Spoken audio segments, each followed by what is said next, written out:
Go to this small number. Remember, in Trinidad, on the 1st of August every year, there's a massive celebration in honor of emancipation. It is called Emancipation Day. It started about 10 years ago. And the man who started it was a young man with a certain kind of vision. And when he told his friends in Trinidad that they want to organize, this thing was... Yeah, he going to come in, Go ahead. Told them that he wants to organize Emancipation Day. The most of Trinidad laughed at him. And his first Emancipation Day march only had 8 people. And they marched gallantly from the Lara Promenade up to the Savannah. 8 people. And every year he consistently tried until he died.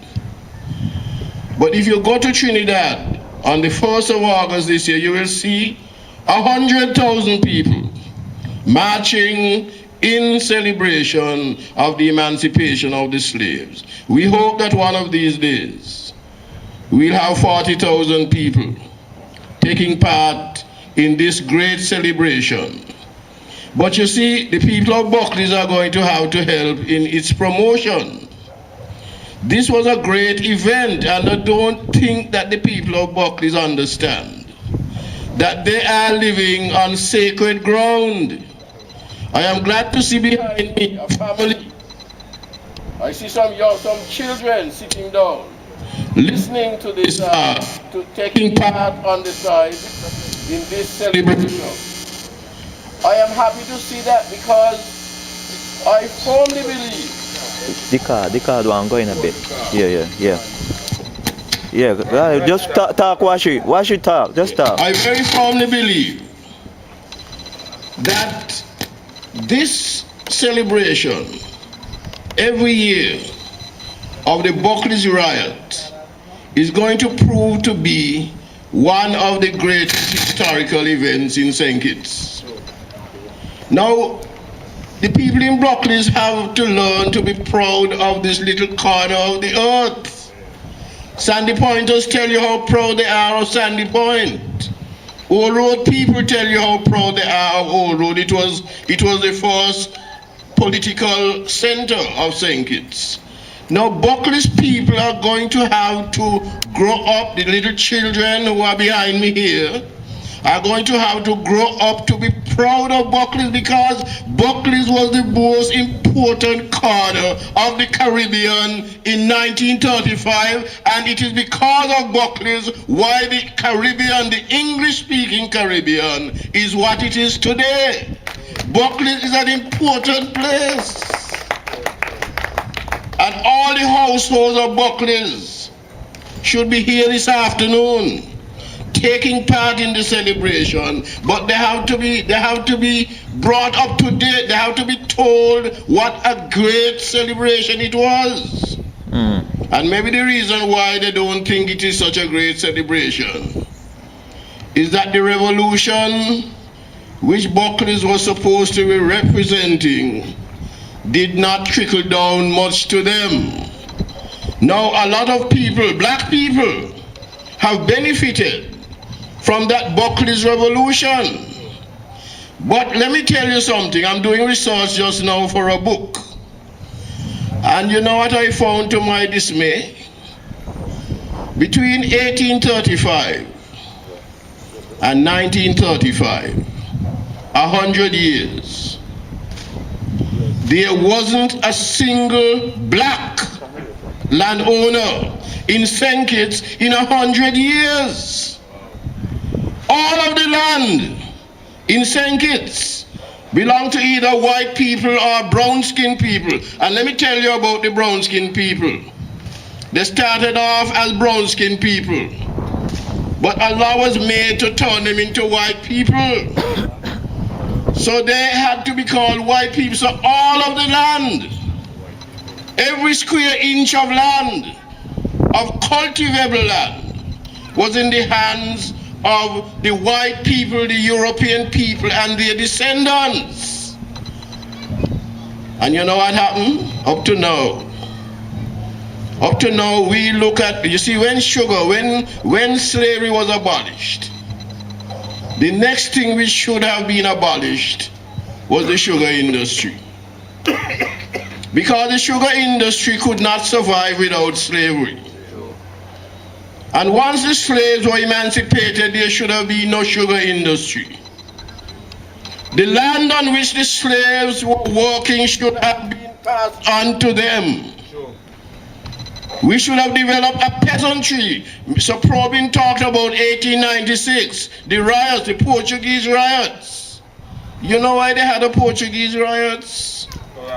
Because the land in Senkis, nearly all the land, all the estate belonged to a man, a white man named Ferraro. They say he came here without any money. They say he found a barrel of money in a cane full. I don't know if that is true. But they say from that barrel of money which he found, he was able to amass great wealth and own a whole lot of estates and employ black people. And he refused to pay them, and so they rioted. As is in the case of all riots, the British sent in a man of war and killed a couple of people. So when the people who came in to investigate the 1896 riots, they concluded that what Senkis wanted was a peasantry. Senkis wanted black people to own small plots of land, to do their own planting, so that small people, a peasantry, small land ownership would have developed, and the land of Senkis would have been in the hands of local black people. Did not happen that way. Because the white people persisted in running a sugar plantation on St. Kitts. And they kept that land intact. They kept a firm grip on that land.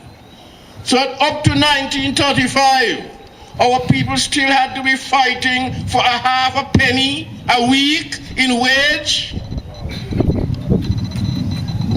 Why was so probing? Half a penny or 3 half pennies? Half a penny. Half a penny? 1 cent? Our black laborers who were making the white people rich had to fight to get a halfpenny a week on their wage, and they were refused. And so they had to have a riot. And a lot of names are being called about these riots. Because as we pass on from year to year, we have to keep recognizing the people. And there is one person I want to draw to your attention this evening. A man named Joseph Alexander Nathan. Now, nobody hears about Mr. Nathan. I knew him as a little boy. When I knew him, he had just come out of a stroke. And so he used to walk on the side, something like how I walk. He used to walk with a stick. He was not a feeble man. But Joseph Alexander Nathan was one of the big heroes of the Buckley's riot. But you don't hear anything about him because people called him all kinds of names. They said he was an instigator of riots. And so even people in his own movement, people like Mr. Manchester, because Mr. Manchester was, he was a white man, a half-white man. He went away to college and he learned to do things decently. He didn't believe in the riot. The riot caught him unawares. Even Mr. Sebastian, my hero, my personal hero, he was an educated man and a very dignified man. He did not want the riot. He was caught off guard. The man who was behind the riot was Joseph Nathan. For when they gathered in this area and the police came and spoke to Mr. Sebastian and Mr. Manchester and said, tell the people go home. Manchester and Sebastian told them to go home. Some of them went, and some stayed behind. Of those who stayed behind, they started throwing stones at the police. Nathan, I don't know what he told them under his breath. But Nathan was a man who believed in the organization of a trade union. He had lived abroad in America. He was a part of the Marcus Garvey movement. And when he came to St. Kitts, he was determined to make St. Kitts into a better place. He knew that the only way to make St. Kitts into a better place was for the exploited workers to organize themselves in a trade union so that they can have collective representation. Mr. Nathan was adamant that that should happen. And he is my hero for today, and I am asking the people of Buckley to take steps to make their little village into a World Heritage Site. When tourists come to St. Kitts, the first place they should stop is the sacred spot of Buckley's Yard, where the revolution began in the Caribbean in 1935. This is where it began. What Jamaica did came from here. What happened in Guyana started here. What happened in Barbados, Grenada, Antigua, it all started here. In St. Kitts, the mother colony of the Caribbean. The leader. And I'm a little disappointed this year because, well, it's a pity that my partner had to pass off so violently and so unfortunately, because For real. a couple of us have great plans for Buckley's Yard.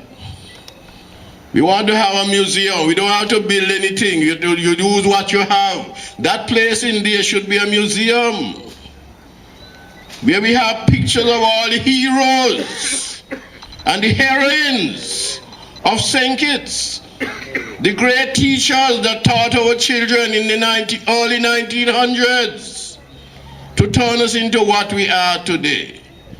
I really hope that the people of Buckley will take some initiative and will understand that they live in an area which is consecrated ground, an area that they should be proud of, an area where brave people, brave ordinary people of Bastille and the rest of the country, and you know this Buckley's riot went all around the island, you know. It went, and you know, it lasted for more than a day, you know. The people of St. Kitts were fired up in 1935. And we who are here now must take example from them.